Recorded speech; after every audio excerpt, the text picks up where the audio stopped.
Hey friends, welcome back to Kat's Vegan Kitchen. Today I'm going to show you how to make a rich and warming mung bean curry. I love this recipe for vegan meal prep because it makes a huge batch that you can eat throughout the week. It is made with really budget-friendly ingredients and it's rich and flavorful and super delicious. Let's get started. We're going to start by melting 2 tablespoons of a high smoke point oil in a soup pot or Dutch oven. I love to use coconut oil because it tastes buttery once the recipe is done. But you could use avocado oil or any other high smoke point oil. Add 1 tablespoon of whole cumin seeds. Let those cook for about a minute till you start to smell the cumin flavor and they start to toast up a little bit. Add in 6 cloves of chopped garlic, stirring it constantly for a minute or 2 until you smell the garlic flavor. Be careful your garlic doesn't burn. Add in about 14 ounces of crushed tomatoes. Now we're going to add in the rest of our spices that give it that delicious curry flavor. 2 tablespoons of chopped fresh ginger. 1 1/2 tablespoons of coriander. 1 teaspoon of turmeric. 1 teaspoon of salt. And a couple dashes of pepper. And a 1/2 teaspoon of cayenne. You can skip that if you don't like it too spicy. 2 cups of your favorite plant-based vegetable broth and 1 cup of well-rinsed mung beans.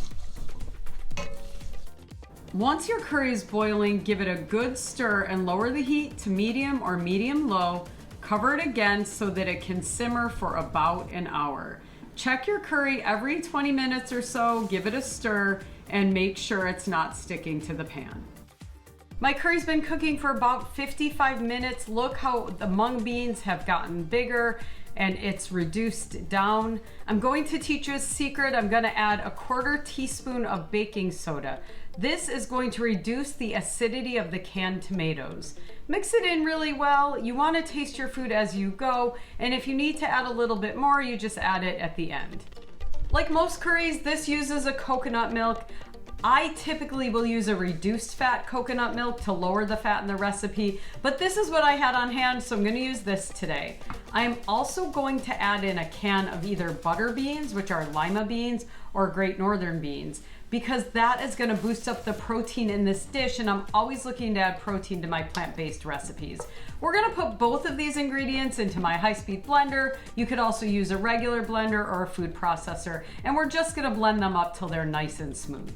Add your coconut milk and bean mixture into your big pot of curry and stir it until it's well combined. Look how pretty that looks. We're going to turn our heat up to medium-low, cover it, and just let it come to a simmer. We don't want to scald our coconut milk. Then we're going to turn it off and add our last 2 ingredients. A handful of chopped fresh cilantro and the juice of 1 lime.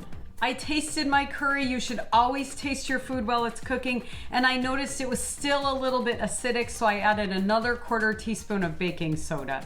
So you can do that as you go. Just be careful, don't add too much or it can give it a soapy, weird flavor. But this tastes delicious. In just about an hour, I have a huge pot of goodness that I can eat throughout the week. It's healthy, it's delicious. I hope you like this recipe. If you do, hit that thumbs up button and subscribe to my channel so you never miss a recipe. Thanks for watching. I hope to see you next time on Kat's Vegan Kitchen.